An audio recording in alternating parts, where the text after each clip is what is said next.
Hello my friends and welcome back, and have I got a recipe for you today. This one is from the 1950s. It's a Southern chocolate cobbler. It is over the top, amazing, delicious, real people pleaser. When I'm telling you, this is a no-fail recipe, and you can make it ahead, put it in the refrigerator, rewarm it. You can freeze it and it will keep up to like 3 months or so in the freezer, but it's so simple and easy, you can make it fresh every time. That's what I do. So let's get started. We're gonna take our baking dish and 1/2 cup of butter, which is 1 stick. You can use salted or unsalted. I'm using salted. If you use unsalted, you might want to put a pinch of salt into your recipe, but that's up to you. So we're gonna go ahead and put that right on into the pan. Now, we're gonna turn the oven on 350 to preheat. We're gonna stick this right on into the oven to get it to start melting. Alrighty now, so while that butter's melting, let's get on to the next part. So we're gonna add 1 cup of regular flour, 1 cup of regular sugar. We're gonna add 3/4 of a cup of milk. Now you can use any kind of milk you want. I am using whole milk. We're gonna add in 1 tablespoon of vanilla.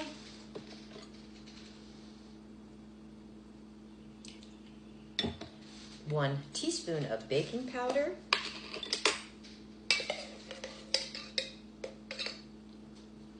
And we are going to use 2 tablespoons of cocoa.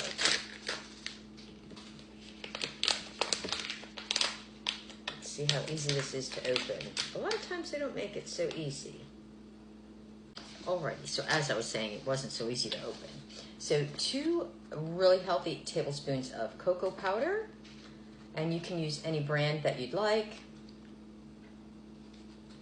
And we're gonna go ahead and mix this all together. So it'll be kind of like a batter, and it's gonna be good. It already smells amazing, and I can't wait for this to be done. Alrighty, once we have the batter all mixed together, we're gonna set that off to the side and grab another bowl.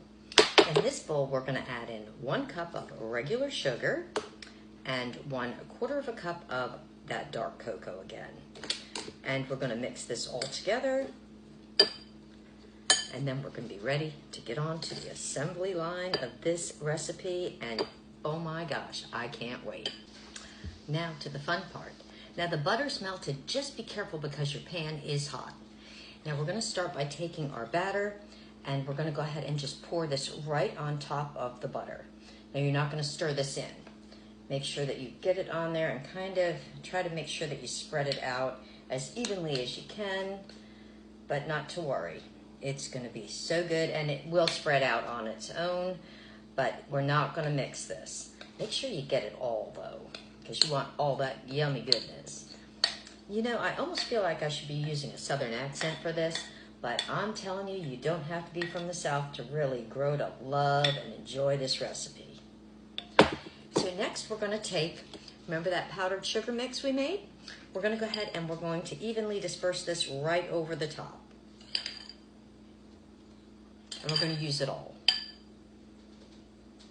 Once you have that all in the pan, we're going to take 1.5 cups of boiling water and pour it right over the top.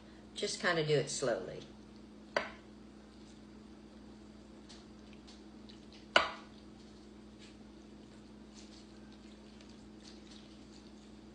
Now we're not going to mix this.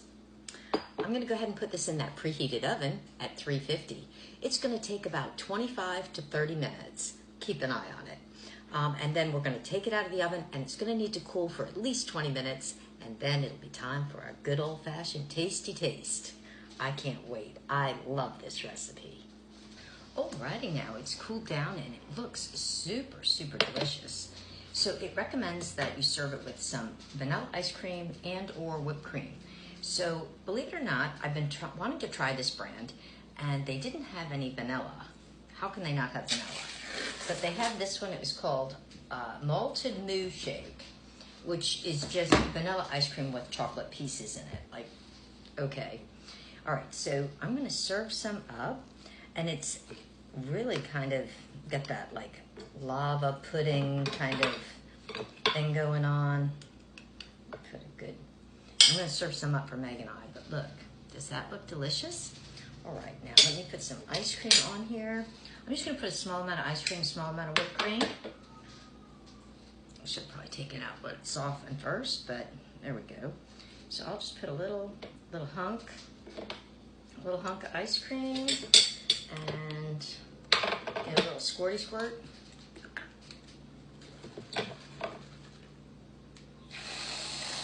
Now I'm gonna make up another one, and it's gonna be time for the tasty taste. Yum.